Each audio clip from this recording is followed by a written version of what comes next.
향 냄새가 코를 찔렀다. 국화꽃 향과 섞인 향 연기가 좁은 빈소를 가득 채우고 있었다.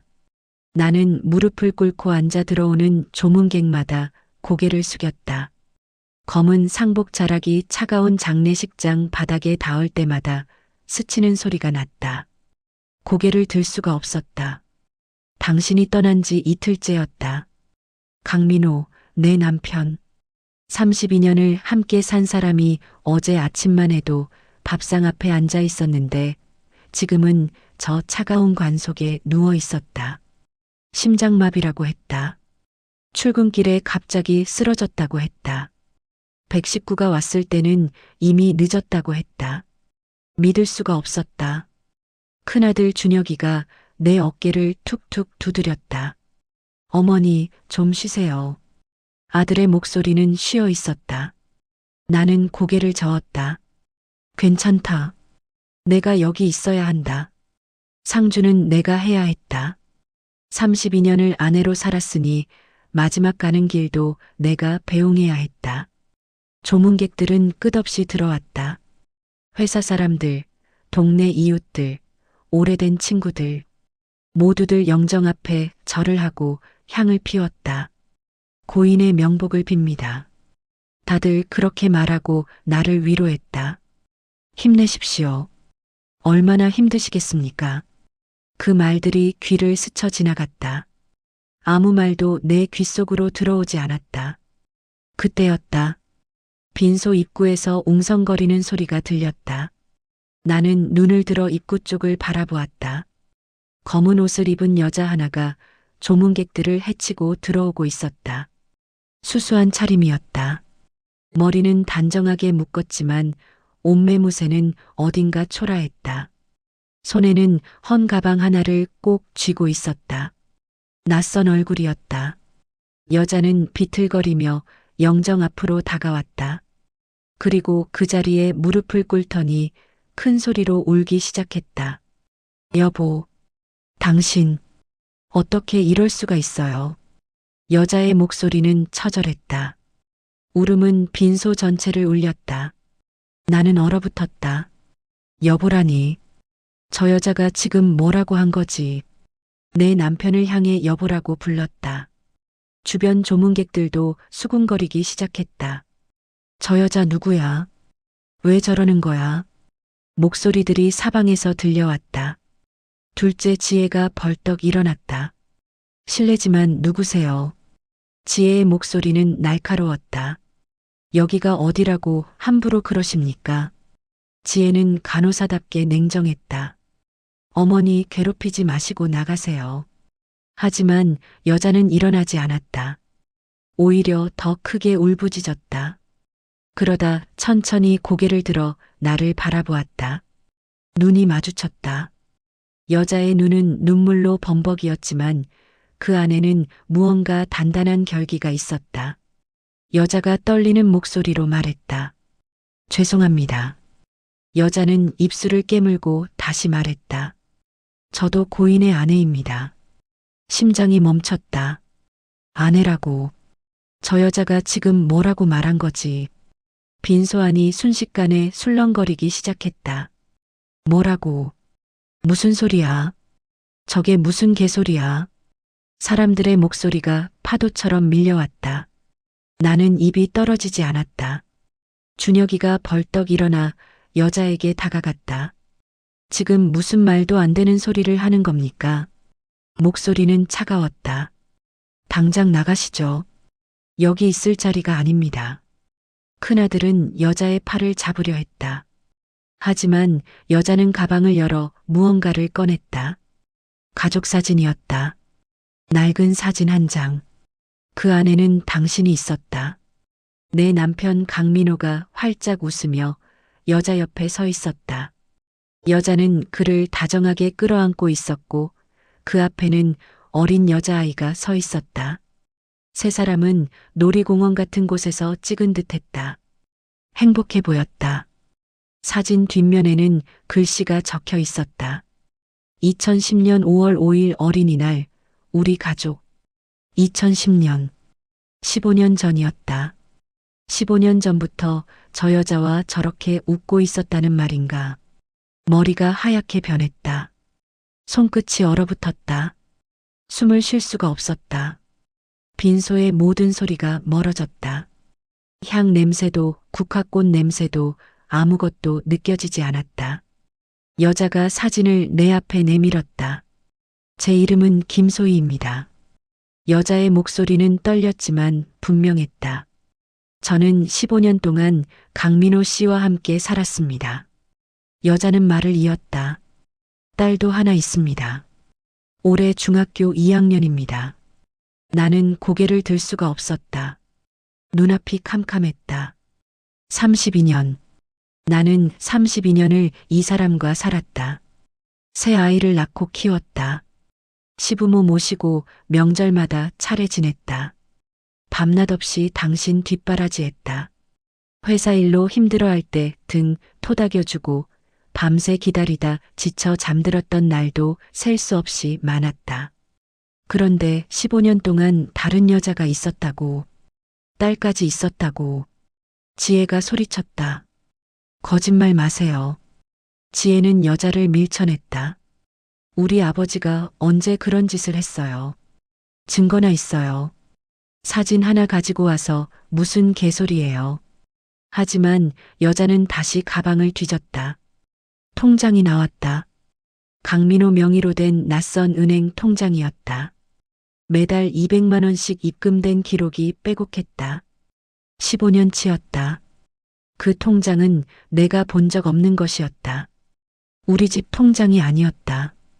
핸드폰 번호가 적힌 메모지도 나왔다. 당신 필체였다.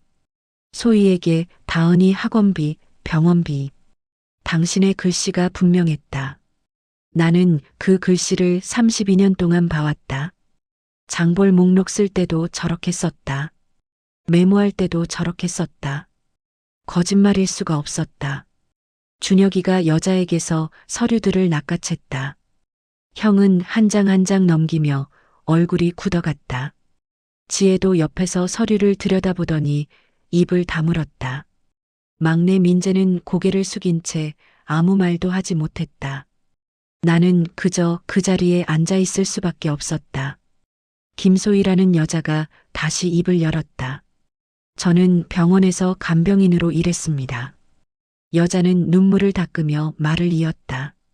15년 전 강민호 씨를 처음 만났을 때 딸아이가 백혈병이었습니다. 여자의 목소리는 떨렸다. 치료비가 없어서 포기하려던 참이었는데 강민호 씨가 모든 걸 도와주셨습니다. 여자는 눈을 감았다. 치료비도 대주시고 생활비도 보태주시고 저희를 가족처럼 돌봐주셨습니다. 여자가 고개를 들어 나를 똑바로 바라보았다. 죄송합니다. 여자는 바닥에 이마를 대고 절을 했다. 정말 죄송합니다.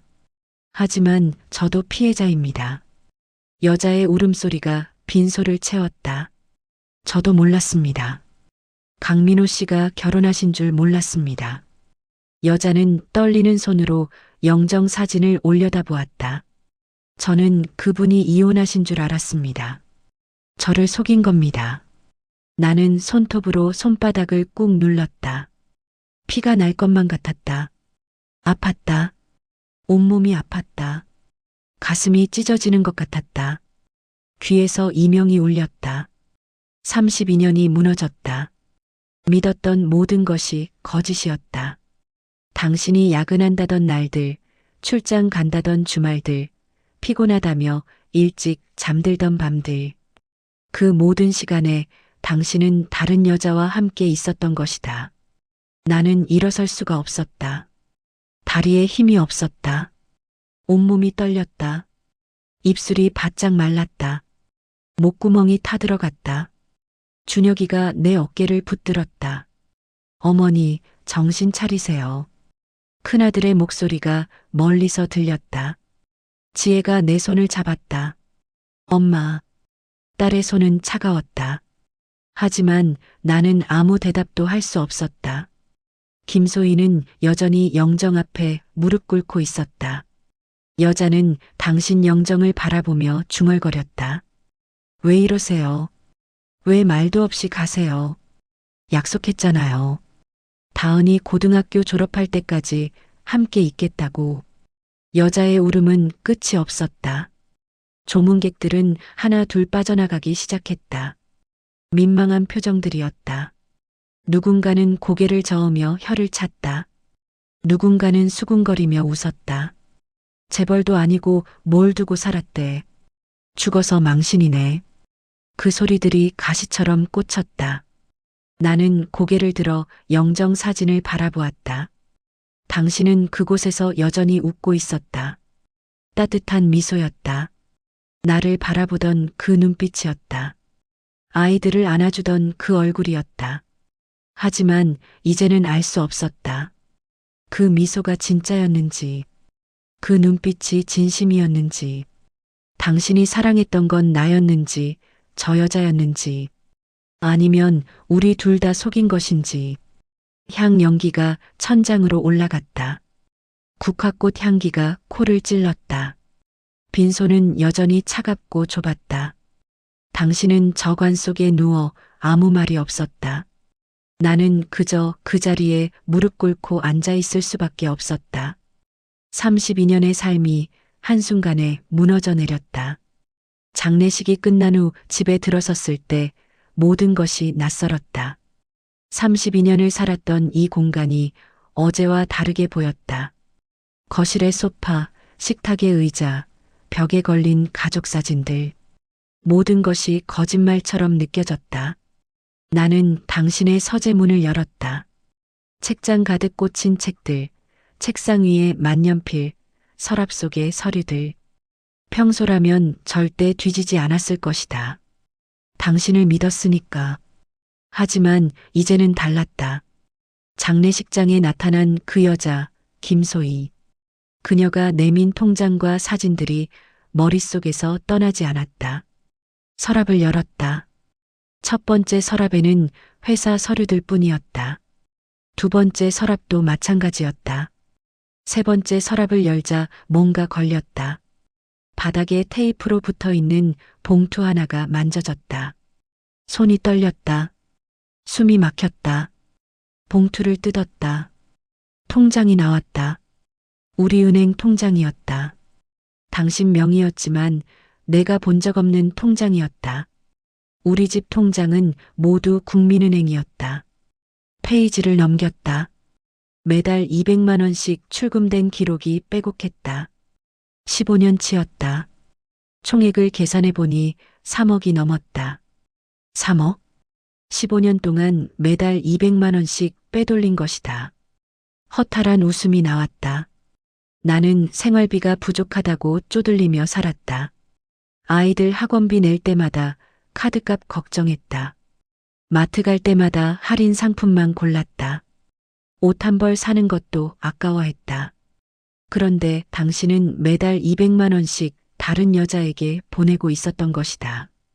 손에 힘이 풀려 통장이 바닥에 떨어졌다. 그때 뭔가 더 떨어졌다. 수첩이었다. 검은색 작은 수첩이었다. 펼쳐보니 주소가 적혀 있었다. 경기도 안산시 단원구 어딘가. 낯선 주소였다. 그 옆에는 전화번호가 적혀 있었다. 소혜 다은이 생일 4월 15일 알레르기 계란주의. 당신의 필체였다. 다은이. 김소희의 딸 이름이었다. 당신은 그 아이의 생일까지 외우고 있었다. 알레르기까지 기록해 두었다. 우리 집 막내 민재 생일도 가끔 까먹으면서 말이다. 가슴이 미어졌다. 서랍을 다 뒤졌다.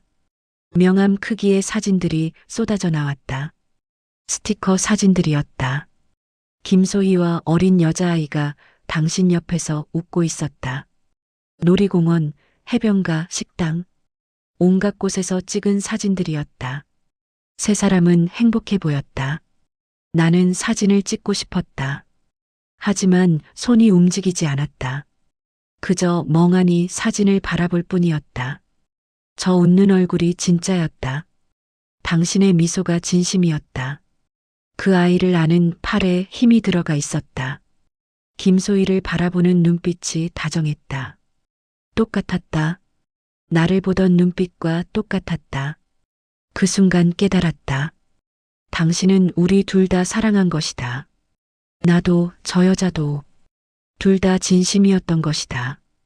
그게 더 끔찍했다. 차라리 나를 속이고 저 여자만 사랑했다면 분노라도 할 텐데 둘 다 사랑했다는 게 더 비참했다.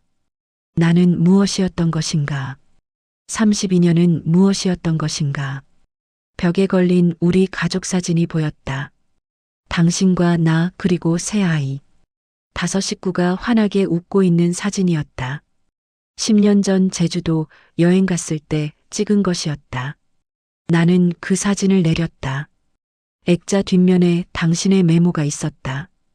2015년 여름 사랑하는 내 가족. 2015년 여름이면 이미 김소희와 산지 10년째였다. 10년 동안 두 가족을 오가며 당신은 이런 메모를 남겼던 것이다. 사랑하는 내 가족이라고. 어느 쪽이 진짜 가족이었던 것인가. 액자를 바닥에 내팽개쳤다. 유리가 깨지는 소리가 났다. 사진이 바닥에 흩어졌다. 그 위에 유리 파편이 뒤섞였다. 그때 노크 소리가 들렸다. 준혁이가 문을 열고 들어왔다. 어머니. 큰아들의 얼굴은 굳어 있었다.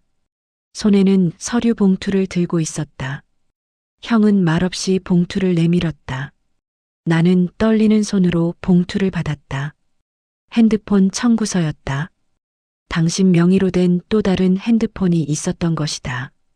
번호도 모르는 핸드폰이었다. 통화 내역을 보니 김소희라는 이름이 매일같이 올라와 있었다. 하루에도 몇 번씩 통화했다. 한 번은 2시간 넘게 통화한 기록도 있었다. 준혁이가 무거운 목소리로 말했다. 어머니, 더 있습니다. 큰아들은 노트북을 펼쳤다. 화면에는 당신의 이메일이 떠 있었다. 비밀번호를 풀었다고 했다. 아버지 생일로 했더니 열렸다고 했다. 이메일을 열어보니 김소희와 주고받은 메일들이 수백 통 있었다.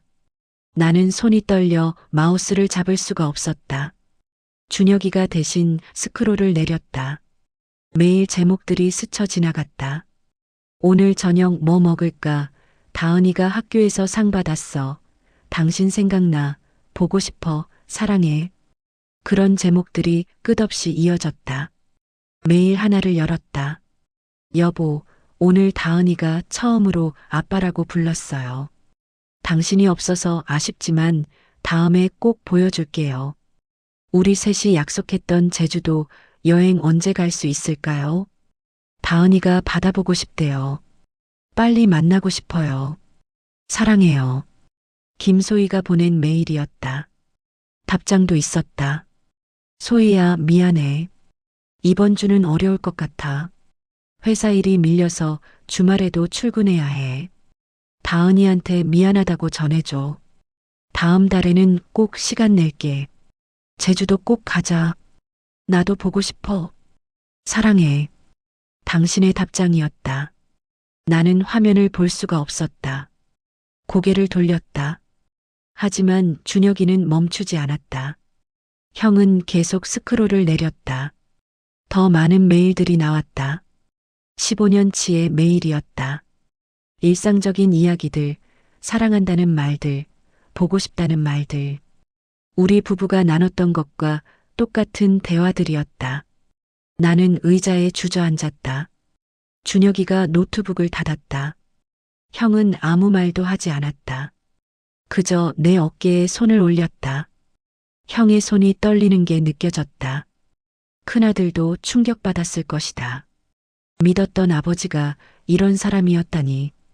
그때 지혜가 뛰어들어왔다. 엄마, 이거 봐. 둘째는 당신의 옷장을 뒤진 모양이었다. 손에는 양복 주머니에서 나온 영수증들을 들고 있었다. 식당 영수증, 영화표, 호텔 영수증, 온갖 것들이었다. 지혜가 영수증을 하나하나 읽어내려갔다.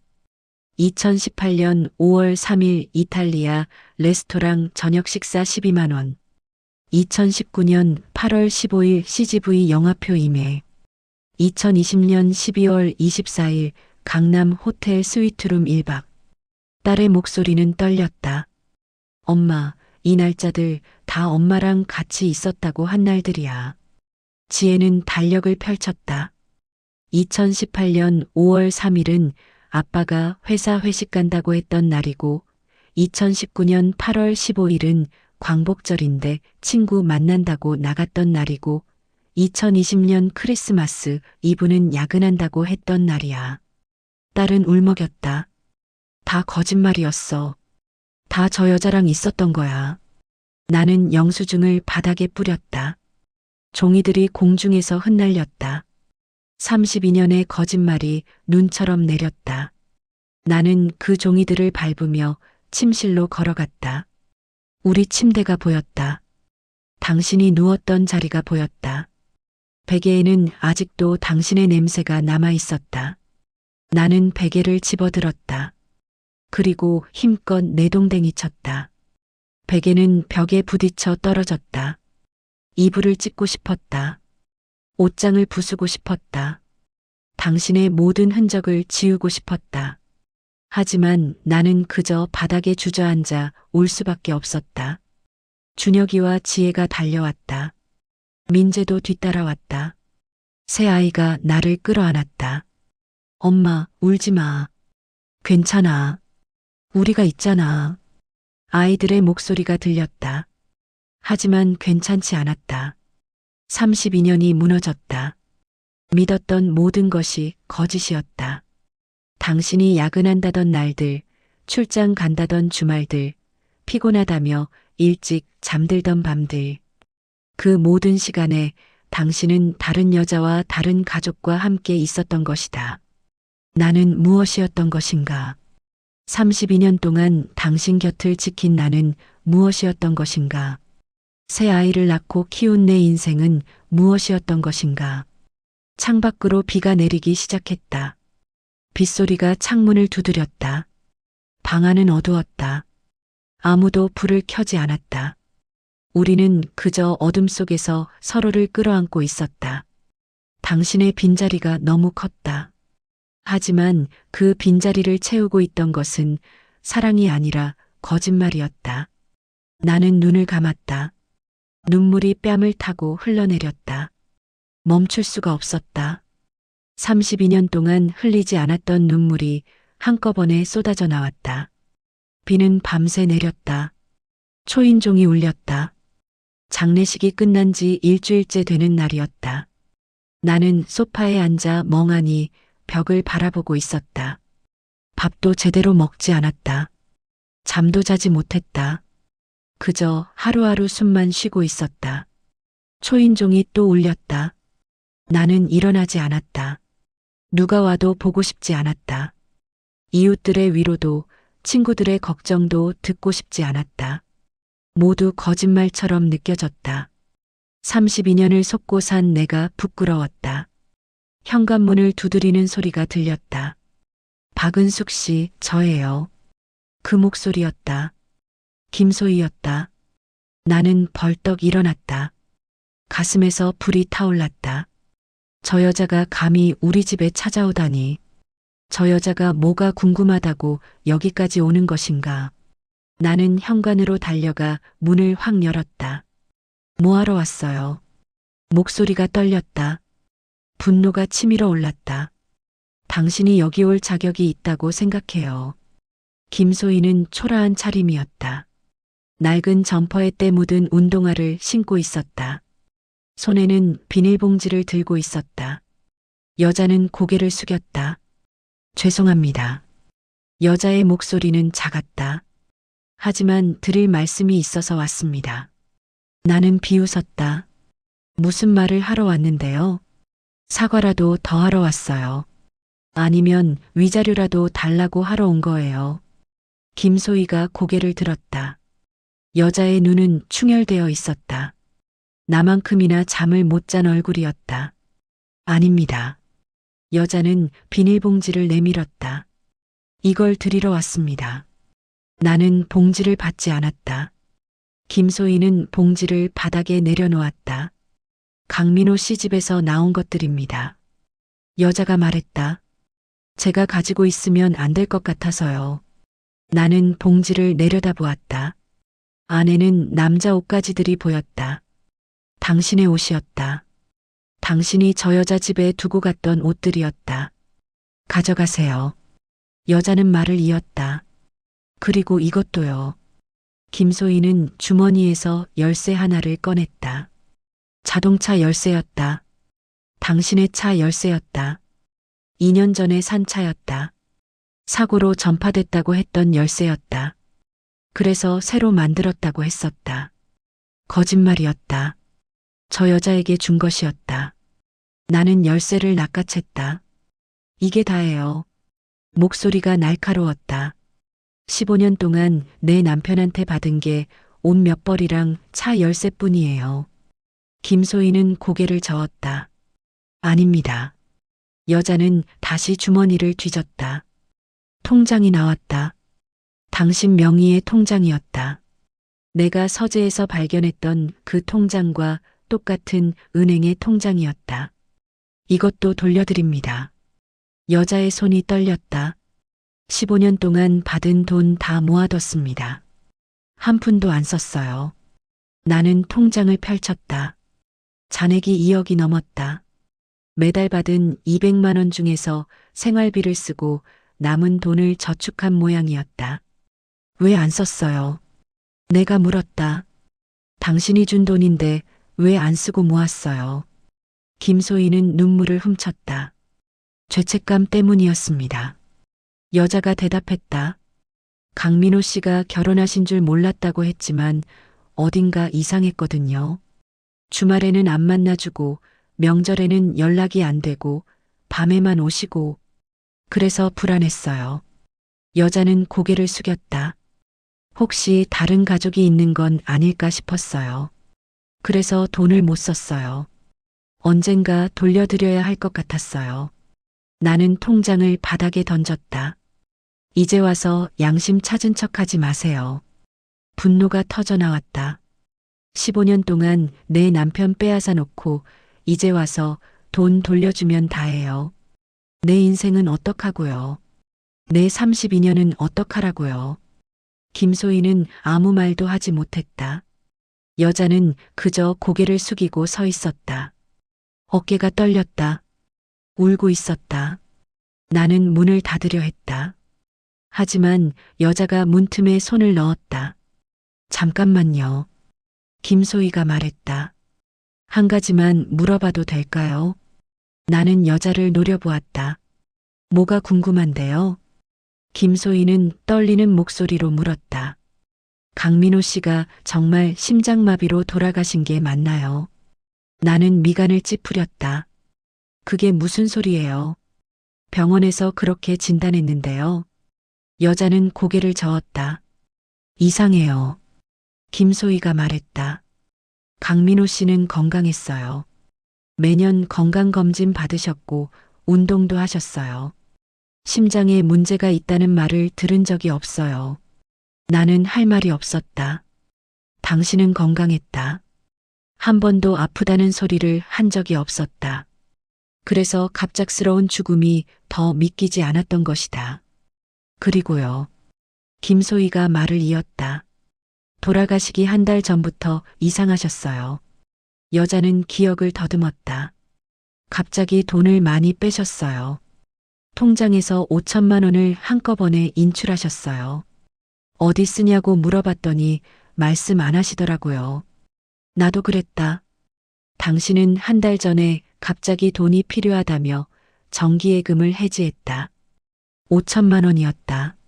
무슨 일이냐고 물었더니 회사 일이라며 얼버무렸다. 그리고 매주 수요일마다 병원에 가셨어요. 김소희가 말했다. 무슨 병원이냐고 물어봤더니 그것도 말씀 안 하시더라고요. 병원. 나는 그 말에 귀를 세웠다. 무슨 병원이요? 김소희가 주머니에서 영수증을 꺼냈다. 서울대병원이요. 매주 수요일 오후 2시에 가셨어요. 나는 영수증을 받아들었다. 서울대병원 진료비 영수증이었다. 날짜를 보니 돌아가시기 한 달 전부터 매주 수요일에 찍혀 있었다. 진료과는 적혀 있지 않았다.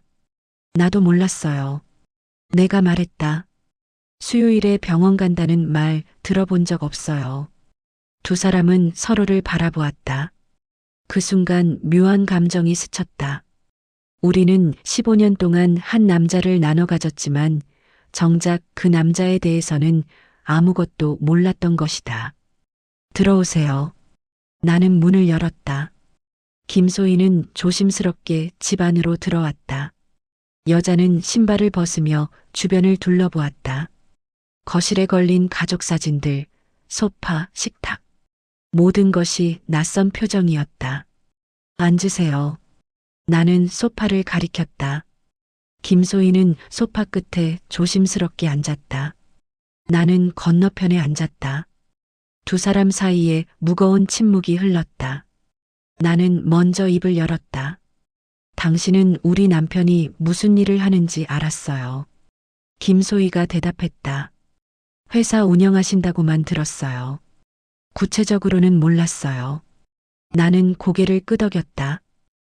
중소제조업체예요. 직원이 50명 정도 되는 회사였어요. 요즘 경기가 안 좋아서 어려웠대요. 나는 말을 이었다. 한 달 전에 은행에서 대출 독촉 전화가 왔었어요. 5억 빚이 있다고 하더라고요. 김소희가 놀라서 물었다. 5억이요. 나는 고개를 끄덕였다. 남편한테 물어봤더니 회사 운영 자금이라고 하더라고요. 곧 해결될 거라고 했어요. 하지만 해결되지 않았다.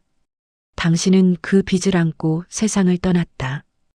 회사도 부도 직전이었다. 이제 그 빚은 내가 짊어져야 했다. 김소희가 입술을 깨물었다. 저한테 주신 돈으로 빚을 갚으세요. 여자가 말했다. 통장에 있는 돈 다 드릴게요. 2억이면 조금이나마 도움이 될 거예요. 나는 고개를 저었다. 됐어요. 당신 돈이잖아요. 아닙니다. 김소희가 말했다. 제 돈 아니에요. 원래 선생님 돈이에요. 제가 받으면 안 되는 돈이었어요. 두 사람은 또 침묵했다. 나는 테이블 위에 놓인 서류들을 가리켰다. 남편 회사 서류예요. 제가 며칠 동안 정리한 건데요. 나는 서류를 펼쳤다.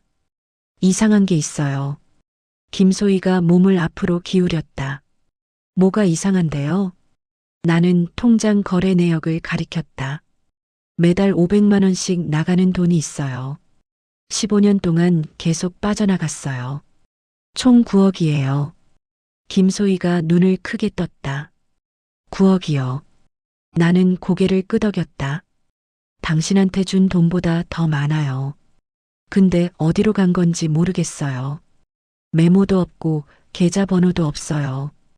김소희는 서류를 가까이 들여다보았다. 여자는 손가락으로 숫자들을 따라가며 중얼거렸다. 매달 둘째 주 금요일이네요. 여자가 말했다. 이렇게 규칙적으로 나간다는 건 정기적으로 누군가한테 준 거예요. 누구한테요? 내가 물었다. 김소희는 고개를 저었다. 모르겠어요. 하지만 분명히 이유가 있을 거예요. 여자는 생각에 잠겼다. 그리고 병원 기록도 확인해 봐야 할 것 같아요. 김소희가 말했다. 매주 수요일에 서울대병원에 간 이유를 알아야 해요. 나는 고개를 끄덕였다. 내일 병원에 가보죠. 두 사람은 서로를 바라보았다. 적이었던 두 여자가 묘하게도 같은 편이 되어가고 있었다. 우리는 모두 당신에게 속았다. 우리는 모두 피해자였다. 그리고 우리는 진실을 알아야 했다. 다음 날 우리는 서울대병원에 갔다. 원무과에서 당신의 진료 기록을 요청했다. 하지만 직원은 고개를 저었다. 환자 본인이나 직계 가족만 열람 가능합니다. 직원이 말했다. 나는 신분증을 내밀었다. 배우자예요. 김소희는 옆에서 입을 다물었다. 여자는 합법적인 배우자가 아니었다. 사실혼 관계일 뿐이었다. 직원은 서류를 뒤적였다. 잠시만요. 컴퓨터를 두드리더니 인상을 찌푸렸다. 이상하네요. 직원이 말했다. 기록이 암호화되어 있어요. 암호화요. 내가 되물었다. 직원은 고개를 끄덕였다.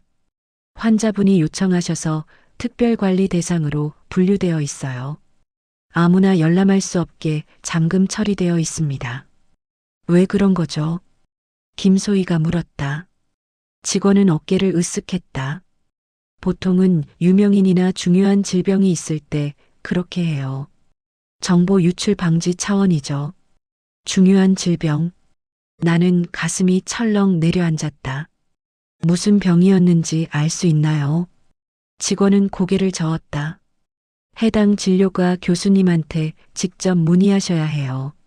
직원은 메모지를 건넸다. 종양내과 김 교수님이 담당 의사셨어요. 종양내과. 그 순간 두 여자는 서로를 바라보았다. 종양내과는 암 환자들이 가는 곳이었다. 우리는 종양내과로 갔다. 복도는 환자들로 가득했다.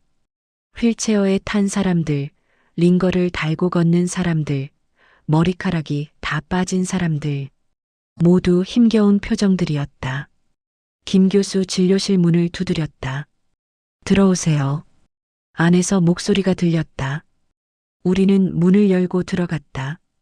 교수는 60대 정도로 보이는 남자였다. 온화한 인상이었다. 하지만 우리를 보더니 얼굴이 굳었다. 누구십니까? 교수가 물었다. 나는 당신의 사진을 내밀었다. 이 사람 아세요? 교수는 사진을 보더니 한숨을 쉬었다. 강민호 씨시군요. 교수가 말했다. 돌아가셨다는 소식 들었습니다. 유가족이십니까? 나는 고개를 끄덕였다. 아내입니다. 남편이 무슨 병으로 여기 다녔는지 알고 싶어요. 교수는 의자를 가리켰다. 앉으세요. 우리는 앉았다. 교수는 잠시 망설이더니 파일을 꺼냈다. 강민호 씨는 15년 전에 췌장암 사기 판정을 받으셨습니다. 교수의 말에 머리를 망치로 맞은 것 같았다. 15년 전에요. 내가 되물었다. 교수는 고개를 끄덕였다. 네. 당시 시한부 선고를 받으셨어요. 길어야 2년이라고 했죠. 하지만 당신은 15년을 더 살았다. 어떻게요? 김소희가 물었다. 교수는 설명했다. 기적이었어요. 항암 치료에 굉장히 잘 반응하셨어요. 암세포가 거의 사라졌다가 다시 생기고를 반복했죠. 그렇게 15년을 버티셨어요. 교수는 파일을 넘겼다. 하지만 한 달 전부터 급격히 나빠지셨어요. 암이 온몸으로 전이됐어요. 더 이상 치료가 불가능한 상태였죠. 나는 파일을 받아들었다. CT 사진들이 있었다. 온몸에 검은 점들이 보였다. 암세포들이었다. 돌아가시기 직전에 하신 말씀이 있어요. 교수가 말했다. 가족들한테는 말하지 말아달라고 하셨어요. 아무도 슬프게 하고 싶지 않다고 하셨죠. 눈물이 주르르 흘러내렸다. 당신은 15년 동안 혼자 아파하고 있었다. 아무한테도 말하지 않고 혼자 병원을 다녔다. 두 가족 모두 모르게. 김소희도 울고 있었다. 여자는 휴지로 얼굴을 가렸다. 교수가 봉투 하나를 꺼냈다. 그리고 이걸 남기셨어요. 봉투에는 우리 둘 이름이 적혀 있었다. 박은숙, 김소희에게. 당신의 마지막 편지였다. 손이 떨려 봉투를 열 수가 없었다. 병원 상담실 책상 위에 놓인 봉투. 거기에는 당신의 필체로 우리 둘 이름이 적혀 있었다. 박은숙, 김소희에게.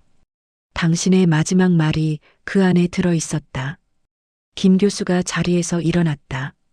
천천히 읽어보세요. 교수는 문을 닫고 나갔다. 상담실에는 나와 김소희만 남았다. 두 여자는 봉투를 바라보며 숨을 죽였다. 나는 떨리는 손으로 봉투를 들었다. 봉투를 뜯었다. 안에는 편지지 여러 장이 접혀 있었다. 펼치자 당신의 글씨가 보였다. 삐뚤삐뚤했다. 손이 떨려서 쓴 것 같았다. 아마 마지막 힘을 짜내어 쓴 글이었을 것이다. 나는 소리내어 읽기 시작했다. 은수가 소희야. 이 편지를 읽고 있다면 나는 이미 떠났겠구나. 미안하다. 정말 미안하다. 두 사람 모두에게 용서받을 수 없는 짓을 했다는 걸 안다. 나는 비겁한 사람이었다. 살아서는 진실을 말할 용기가 없었다. 죽어서야 이렇게 편지로 고백한다. 부디 끝까지 읽어주기 바란다. 15년 전 여름이었다. 회사가 어려웠다. 거래처가 부도가 나면서 5억짜리 어음이 부도났다. 회사는 순식간에 망할 위기에 처했다. 직원들 월급도 못 줄 지경이었다. 그때 건강검진을 받았다. 췌장암 사기라는 진단을 받았다. 의사는 말했다. 길어야 2년이라고. 치료해도 소용없다고. 머리가 하얗게 변했다. 회사는 망하고 나는 죽는다. 남는 건 빚더미뿐이다.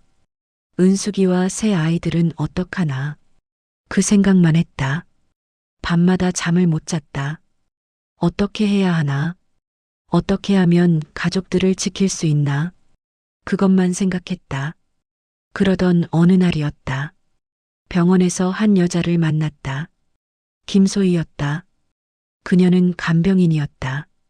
딸이 백혈병에 걸려서 치료비가 없어 울고 있었다. 중학생 딸이 병실 침대에 누워 있었다. 아이는 머리카락이 다 빠져 있었다. 어머니가 울면서 말했다. 돈이 없어서 치료를 못한다고. 퇴원해야 한다고. 그 모습을 보는데 가슴이 무너졌다. 내 딸 지혜와 나이가 비슷했다. 만약 지혜가 저렇다면 나는 어떻게 할 것인가. 생각하니 견딜 수가 없었다. 나는 그날 소희에게 돈을 건넸다. 처음에는 일시적으로 도와주려고 했다. 하지만 백혈병은 오래 치료해야 하는 병이었다. 몇 개월, 몇 년씩 치료비가 들어갔다. 나는 계속 돈을 댔다. 소희는 고마워했다. 밤낮 없이 일하며 조금씩 갚겠다고 했다. 하지만 나는 받지 않았다. 나는 어차피 죽을 사람이었다.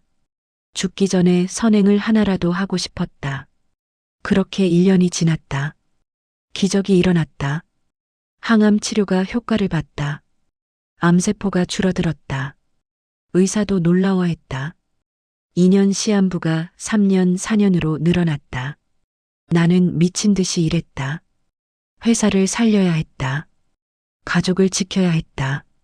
그리고 소희와 다은이도 책임져야 했다. 밤낮 없이 일했다. 잠도 제대로 못 잤다.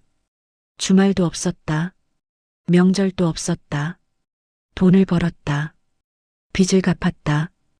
회사를 정상화시켰다. 은숙이에게 생활비를 주고 소희에게도 생활비를 보냈다. 다은이 치료비도 됐다. 그러다 보니 어느새 소희와 다은이가 가족처럼 느껴졌다. 소희는 착한 사람이었다. 억척스럽게 일하며 딸을 돌봤다. 밤에 간병 일을 하고 낮에는 식당에서 설거지를 했다. 주말에는 청소 일을 했다. 그렇게 악착같이 살았다. 나는 소희가 불쌍했다. 그리고 다은이가 딸 같았다. 지혜처럼 예뻤고 착했다. 아이는 아파하면서도 웃었다. 엄마 걱정하지 말라고 괜찮다고 했다. 나는 두 사람을 버릴 수가 없었다. 그래서 거짓말을 했다. 소희에게 나는 이혼했다고 말했다. 자식들은 다 컸으니 혼자 살기로 했다고 했다. 소희는 그 말을 믿었다. 미안했다. 정말 미안했다. 하지만 솔직히 말하면 나도 외로웠다. 회사 일로 힘들 때 은숙이는 이해해주지 못했다. 돈이 부족하다고 불평했다. 아이들은 바빠서 아빠를 멀리했다. 소희는 달랐다. 내 말을 들어주었다. 힘들다는 말을 할 수 있었다. 암과 싸우며 지쳐있던 나에게 위로가 되었다. 그렇게 15년이 흘렀다. 나는 기적적으로 살아남았다. 의사들도 신기해했다. 하지만 몸은 점점 약해졌다. 한 달 전 검사에서 암이 재발했다. 이번에는 온몸으로 퍼졌다. 더 이상 치료가 불가능했다. 의사는 말했다. 이제 정말 얼마 남지 않았다고. 나는 두 가족을 위해 준비했다. 회사를 정리했다. 빚을 최대한 갚았다. 남은 재산을 정리했다. 보험금도 정리했다. 두 가족이 최대한 편하게 살 수 있도록 준비했다. 그리고 한 가지 더 했다. 매달 500만 원씩 보낸 돈 기억하나? 15년 동안 9억을 보냈다. 그 돈은 다은이를 위한 것이었다. 다은이는 백혈병을 이겨냈다. 하지만 재발 위험이 있었다. 평생 관리가 필요했다. 그래서 나는 다은이 명의로 신탁을 만들었다. 매달 500만 원씩 적립했다. 성인이 되면 전액받을 수 있게 했다. 다은이는 내 딸이다. 법적으로는 아니지만 마음으로는 내 딸이다. 지혜와 똑같이 소중하다. 나는 다은이가 대학 가고 취직하고 결혼하는 것을 보지 못하겠지만 돈이라도 남겨주고 싶었다. 은수가 당신에게 미안하다. 32년 동안 고생만 시켰다. 시부모 모시느라, 아이들 키우느라, 집안일 하느라 고생했다. 당신은 좋은 아내였다. 좋은 엄마였다. 나는 당신을 사랑했다. 진심이었다. 소희야, 당신에게도 미안하다. 거짓말로 시작된 관계였지만 내 마음은 진심이었다. 당신과 다은이를 사랑했다. 가족이라고 생각했다. 용서해 주기 바란다. 두 사람에게 부탁이 있다. 서로 미워하지 말아달라. 두 사람 모두 피해자다. 나쁜 건 나다. 비겁하게 살다간 나를 원망해도 좋다. 하지만 서로는 원망하지 말아달라. 가능하다면 서로 도와주면 좋겠다. 은숙이는 회사 빚 때문에 힘들 것이다. 소희야, 미안하지만 통장에 있는 돈을 은숙이에게 줘라. 그 돈은 원래 은숙이 것이다. 은수가 다은이를 돌봐줘. 그 아이는 죄가 없다. 소희도 마찬가지다. 두 사람을 원망하지 말아달라. 나는 두 사람 모두 사랑했다. 똑같이 사랑했다. 누가 더 중요하냐고 물으면 대답할 수 없다. 두 사람 모두 내 인생에서 소중했다. 미안하다. 용서해달라. 그리고 고맙다. 사랑한다. 강민호. 편지가 끝났다. 나는 편지를 내려놓았다. 손이 떨렸다. 눈물이 그칠 줄 몰랐다. 옆에서 김소희도 울고 있었다. 여자는 얼굴을 손으로 가리고 흐느꼈다. 15년의 진실이었다. 당신은 죽어가면서도 두 가족을 지키려 했다. 빚을 갚으려 했다. 아픈 아이를 살리려 했다. 모두를 책임지려 했다. 그러다 쓰러진 것이다. 김 교수의 말이 떠올랐다. 과로사였다고 했다. 암도 있었지만 결정적으로는 과로였다고 했다. 몸이 견디지 못한 것이다. 당신은 너무 많은 것을 짊어지고 있었다. 두 가족, 회사, 병, 빚. 혼자서 모든 것을 감당하려 했다. 아무한테도 말하지 않고, 아무한테도 기대지 않고, 혼자 쓰러질 때까지 버텼다. 나는 가슴을 쥐어뜯었다. 알았어야 했다. 당신이 아픈 걸 알았어야 했다. 당신이 힘든 걸 알았어야 했다. 그런데 나는 몰랐다. 생활비 부족하다고 불평만 했다. 바쁘다고 신경질만 냈다. 당신 혼자 죽어가고 있었는데. 김소희도 같은 표정이었다. 여자는 편지를 붙들고 떨고 있었다. 몰랐어요. 소희가 중얼거렸다. 아프신 줄 몰랐어요. 이렇게 힘드신 줄 몰랐어요. 여자는 고개를 들어 나를 바라보았다. 제가 짐이었어요. 제가 없었다면 이렇게 고생 안 하셨을 거예요. 나는 고개를 저었다. 아니에요. 목소리가 떨렸다. 당신 잘못이 아니에요. 우리 남편이 선택한 거예요. 나는 편지를 다시 집어들었다. 남편은 당신과 다은이를 사랑했어요. 가족이라고 생각했어요. 두 사람은 한참을 울었다. 밖에서는 환자들이 오가는 소리가 들렸다. 복도에는 사람들의 발걸음 소리가 들렸다. 하지만 이 작은 상담실 안에서는 두 여자만이 슬픔을 나누고 있었다. 얼마나 지났을까? 나는 눈물을 닦고 일어섰다. 가요. 김소희를 보며 말했다. 다은이 만나러 가요. 여자가 눈을 크게 떴다. 네. 놀란 표정이었다. 나는 고개를 끄덕였다. 남편이 딸이라고 했잖아요. 그럼 만나야죠. 나는 가방을 집어들었다. 다은이한테도 아빠 편지를 보여줘야 해요. 김소희는 한참 나를 바라보았다. 그러다 눈물을 흘리며 고개를 숙였다. 감사합니다. 여자의 목소리는 떨렸다. 정말 감사합니다. 우리는 병원을 나왔다. 햇빛이 눈부셨다. 바람이 불었다. 봄바람이었다. 겨울이 지나가고 봄이 오고 있었다. 나는 김소희와 나란히 걸었다. 한 달 전만 해도 상상도 못했던 일이었다. 남편의 다른 여자와 함께 걸을 거라고는. 하지만 지금은 달랐다. 우리는 더 이상 적이 아니었다. 우리는 같은 사람을 사랑했다. 우리는 같은 사람에게 속았다. 그리고 우리는 같은 사람 때문에 울고 있었다. 김소희가 조심스럽게 말했다. 다은이가 좋아할 거예요. 여자가 웃으며 말했다. 아빠 이야기 많이 했거든요. 항상 보고 싶다고 했어요. 나는 고개를 끄덕였다. 우리 지혜도요. 아빠 바빠서 많이 못 봤는데 항상 그리워했어요. 두 딸 이야기를 하니 마음이 조금 가벼워졌다. 그리고 우리 아이들도 만나야 할 것 같아요. 내가 말했다. 네. 소희가 대답했다. 남편이 원했을 거예요. 우리가 모두 가족이 되는 거요. 나는 하늘을 올려다보았다. 당신은 저 하늘 어딘가에서 우리를 보고 있을 것이다. 미안하다는 얼굴로, 고맙다는 눈빛으로. 나는 속으로 당신에게 말했다. 당신 참 나쁜 사람이에요. 눈물이 또 흘렀다. 이렇게 미운 것도 사랑하는 것도 힘들게 만들잖아요. 바람이 머리카락을 날렸다. 하지만 알았어요.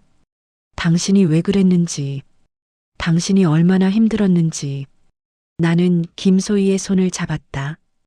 여자는 놀란 표정으로 나를 바라보았다. 나는 여자의 손을 꽉 잡았다. 이제 우리가 해야 해요. 내가 말했다. 남편이 못다한 일을요. 빚도 갚고 아이들도 돌보고 우리도 살아야 해요. 김소희가 고개를 끄덕였다. 네. 여자는 내 손을 꽉 잡았다. 함께해요. 두 여자는 손을 맞잡고 걸었다. 앞으로 무엇이 기다리고 있을지 몰랐다. 힘든 일이 많을 것이다. 빚도 있고 상처도 있고 아픔도 있다. 하지만 이제 혼자가 아니었다. 우리에게는 서로가 있었다. 6개월이 흘렀다. 봄이 지나고 여름이 왔다. 그리고 이제 가을이 오고 있었다. 나는 식당 주방에 서서 설거지를 하고 있었다. 뜨거운 물에 손이 빨개졌다. 손가락 사이사이가 갈라져 있었다. 핸드크림을 발라도 소용없었다. 하지만 괜찮았다. 32년 동안 집에만 있었던 내가 이제는 일을 하고 있었다. 돈을 벌고 있었다. 작은 식당이지만 주방 보조로 일하며 월급을 받았다. 200만 원이었다. 적은 돈이었지만 내 손으로 번 돈이었다. 김소희가 홀에서 주문을 받고 있었다. 여자는 앞치마를 두르고 능숙하게 손님들을 응대했다.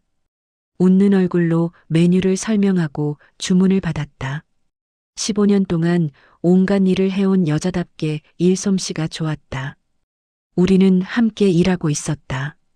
장례식이 끝나고 현실과 마주했을 때 무엇보다 시급한 것은 돈이었다. 남편이 남긴 빚 5억. 회사를 정리하고 재산을 팔아도 3억이 남았다. 김소희가 모아둔 2억을 보태어 1억을 갚았다. 하지만 아직도 2억이 남았다. 은행은 매달 이자를 독촉했다. 집을 팔 수도 있었다. 하지만 아이들이 있었다. 민재는 아직 대학생이었다. 집까지 팔면 갈 곳이 없었다. 그래서 우리는 일하기로 했다. 김소희는 원래 일을 하고 있었다. 하지만 나는 처음이었다. 58살에 처음 취직 면접을 봤다. 떨렸다. 식당 사장님 앞에서 고개를 숙였다. 경험이 없어도 성실히 하겠다고 말했다. 다행히 사장님은 좋은 분이었다. 나이는 상관없다며 뽑아주었다. 김소희도 같은 식당에서 일하게 해주었다. 우리는 아침 10시부터 밤 10시까지 일했다. 힘들었다. 다리가 퉁퉁 붓고 허리가 아팠다. 하지만 견뎠다. 퇴근 후 김소희와 함께 버스를 탔다. 여자는 내 옆자리에 앉았다. 둘 다 너무 지쳐서 말이 없었다. 그저 버스 창밖을 바라보며 숨을 골랐다. 집에 도착하면 또 다른 일이 기다렸다. 저녁 준비였다. 아이들 밥을 차려야 했다. 준혁이와 지혜는 각자 독립했지만 민재는 아직 집에 있었다. 그리고 이제 한 명이 더 있었다. 다은이였다. 김소희의 딸 다은이는 우리 집에서 함께 살고 있었다. 처음에는 어색했다. 남편의 다른 딸을 받아들인다는 것이 쉽지 않았다. 하지만 아이를 만났을 때 마음이 녹았다. 다은이는 착한 아이였다. 중학교 2학년이었다. 조용하고 예의 바른 아이였다. 처음 만난 날 아이는 내 앞에서 무릎을 꿇고 절을 했다. 죄송합니다. 제 엄마 때문에 힘드셨죠? 아이의 목소리는 떨렸다. 나는 아이를 일으켜 세웠다. 내 잘못이 아니야. 아이의 손을 잡으며 말했다. 너는 아무 잘못도 없어. 다은이는 울었다. 그리고 나를 안았다. 작은 몸이 떨렸다. 아이는 얼마나 무서웠을까.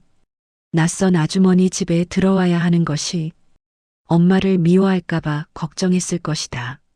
하지만 나는 아이를 미워할 수 없었다. 다은이는 남편이 목숨 걸고 살린 아이였다. 남편이 딸이라고 불렀던 아이였다. 그리고 무엇보다 죄 없는 아이였다. 우리는 함께 살기 시작했다. 좁은 집에 7명이 산다. 나와 김소희, 민재와 다은이. 주말에는 준혁이와 지혜도 온다. 때로는 지혜의 남자친구도 온다. 복작복작하다. 처음에는 낯설었다. 김소희와 한 공간에 산다는 것이 이상했다. 부엌에서 마주치고 거실에서 마주치고 화장실에서 마주쳤다. 어색했다. 말을 어떻게 해야 할지 몰랐다. 하지만 시간이 지나며 자연스러워졌다.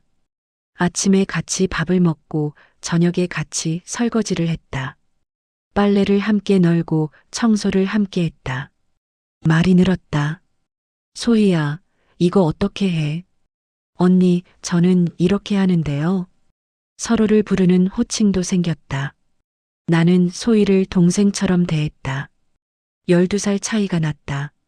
젊은 나이에 혼자 아이를 키우며 고생한 여자였다. 거친 세상에서 살아남은 여자였다. 나보다 강했다. 나보다 현실적이었다. 소희는 나를 언니라고 불렀다. 언니, 오늘 장 봐야 해요. 언니, 전기세 나왔어요. 언니, 민재 학원비 내야 해요.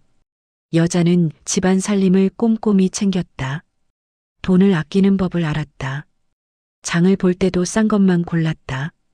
우리는 팀이 되었다. 돈을 벌고 아이들을 돌보고 빚을 갚았다. 매달 은행에 50만 원씩 갚았다. 2억을 갚으려면 30년이 걸렸다. 나는 그때 88살이 된다. 소희는 76살이 된다. 웃음이 나왔다. 그때까지 우리가 살아있을까? 함께 빚을 갚고 있을까? 그 생각을 하니 묘하게 든든했다. 혼자가 아니니까. 어느 토요일 아침이었다. 우리는 모두 차를 타고 어딘가로 갔다. 준혁이가 운전을 했다. 조수석에는 지혜가 앉았다. 뒷자리에는 나와 소희, 민재와 다은이가 앉았다. 6명이 한 차에 타니 비좁았다. 목적지는 묘지였다. 남편이 잠든 곳이었다. 추석이 지나고 처음 가는 길이었다. 차는 구불구불한 산길을 올라갔다. 창밖으로 단풍이 보였다. 빨갛고 노란 나뭇잎들이 바람에 흔들렸다. 묘지에 도착했다. 남편의 묘는 조용한 곳에 있었다. 소나무 아래 자리 잡은 작은 봉분이었다. 비석에는 이름이 새겨져 있었다. 강민호. 그리고 그 아래 작은 글씨로 적혀 있었다. 사랑하는 남편이자 아버지. 우리는 묘 앞에 섰다. 준혁이가 제사상을 차렸다. 과일과 전과 나물을 놓았다. 소희가 준비해 온 국밥도 올렸다. 민재가 향을 피웠다. 다은이는 국화꽃을 놓았다. 나는 무릎을 꿇고 앉았다. 소희도 옆에 무릎을 꿇었다. 아이들도 뒤에 무릎을 꿇었다. 6명이 한 줄로 앉아 묘를 바라보았다. 당신, 나는 속으로 말을 건넸다. 우리 왔어요. 바람이 불었다. 소나무 가지가 흔들렸다. 낙엽이 떨어졌다. 잘 지내고 있어요. 걱정 마세요. 나는 눈을 감았다. 빚은 아직 많이 남았지만 천천히 갚을 거예요. 소희랑 둘이서 일하고 있어요. 힘들지만 괜찮아요. 우리 강해요. 옆에서 소희가 조용히 울고 있었다. 아이들도 잘 지내요. 준혁이는 회사 정리하고 새 직장 구했어요. 지혜는 여전히 간호사로 일하고 있어요. 민재는 대학 열심히 다니고 있어요. 나는 뒤를 돌아보았다. 다은이도 잘 지내요.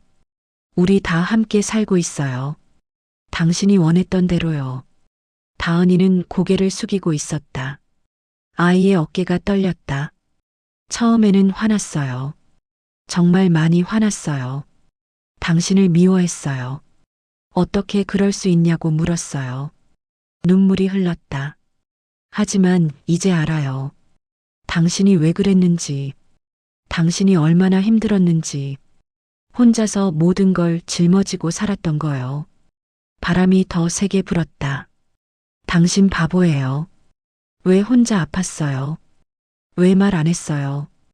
우리한테 기대면 되잖아요. 우리가 함께 감당하면 되잖아요. 나는 목이 메었다. 하지만 용서할게요. 당신 용서할게요. 소희도 용서했어요. 우리 이제 괜찮아요. 소희가 내 손을 잡았다. 나는 여자의 손을 꽉 잡았다. 거칠고 투박한 손이었다. 하지만 따뜻했다. 우리 잘 살게요. 당신 걱정 말고 편히 쉬어요. 사랑해요.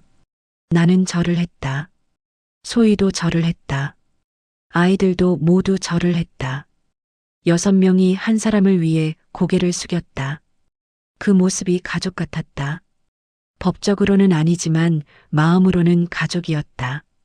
한 남자를 사랑했고, 한 남자 때문에 상처받았고, 한 남자를 보내며 함께 울었던 사람들이었다. 묘지를 내려오는 길이었다. 다은이가 조심스럽게 내 손을 잡았다. 아이의 작은 손이 내 손을 꼭 쥐었다. 나는 아이의 손을 잡아주었다. 반대편에서는 소희가 민재의 어깨에 손을 올렸다. 우리는 함께 산길을 걸었다. 앞에서는 준혁이와 지혜가 걸었다. 형제들은 웃으며 무슨 이야기를 하고 있었다. 예전처럼 편해 보였다.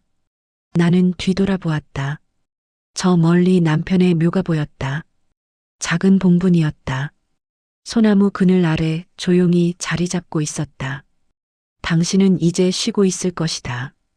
더 이상 아프지 않을 것이다. 고마워요. 나는 속으로 말했다. 당신이 남겨준 사람들 잘 돌볼게요. 소희도 다은이도 우리 아이들도 모두 잘 지킬게요. 바람이 머리카락을 날렸다. 그리고요. 나는 미소를 지었다. 나도 이제 괜찮을 거예요. 혼자가 아니니까요. 차에 올라탔다. 준혁이가 시동을 걸었다. 차는 산을 내려가기 시작했다. 창밖으로 단풍이 스쳐 지나갔다. 빨갛고 노랗고 주황색이었다. 세상은 아름다웠다. 소희가 말했다. 언니, 저녁에 뭐 먹을까요? 나는 생각했다. 김치찌개 어때요? 아이들 좋아하잖아요. 소희가 고개를 끄덕였다. 좋아요. 제가 끓일게요. 언니는 설거지만 해요. 나는 웃었다. 알았어요. 뒷자리에서 민재와 다은이가 킥킥거리며 웃었다. 무슨 재미있는 얘기를 하는 모양이었다. 오빠, 동생 사이처럼 자연스러웠다. 앞자리에서 지혜가 말했다. 엄마, 다음 주에 남자친구 집에 데려가도 돼요. 나는 놀라서 물었다. 벌써 그 정도예요. 지혜가 웃었다. 네, 진지해요. 준혁이가 끼어들었다. 저도 소개팅 나갔어요. 괜찮은 사람이에요. 나는 뭉클했다. 아이들이 다시 웃고 있었다. 앞을 보고 있었다. 아버지의 죽음이 남긴 상처는 컸지만 아이들은 이겨내고 있었다. 우리 모두 이겨내고 있었다. 차는 도시로 들어왔다. 거리에는 사람들이 가득했다. 장을 보는 사람들, 아이 손을 잡고 가는 사람들, 연인들. 모두 각자의 삶을 살고 있었다. 우리도 살아갈 것이다. 힘들고 지치고 때로는 무너질 것 같겠지만 그래도 살아갈 것이다. 함께 밥을 먹고 함께 웃고 함께 울며 살아갈 것이다. 빚은 천천히 갚을 것이다. 30년이 걸리든 40년이 걸리든 끝까지 갚을 것이다. 그리고 언젠가 다 갚고 나면 우리는 당신 무덤 앞에 갈 것이다. 다 갚았다고 말할 것이다. 그때는 소희와 나 둘 다 할머니가 되어 있겠지. 웃음이 나왔다. 차는 우리 집 앞에 멈췄다. 낡은 빌라였다. 좁은 집이었다. 하지만 이곳이 우리 집이었다.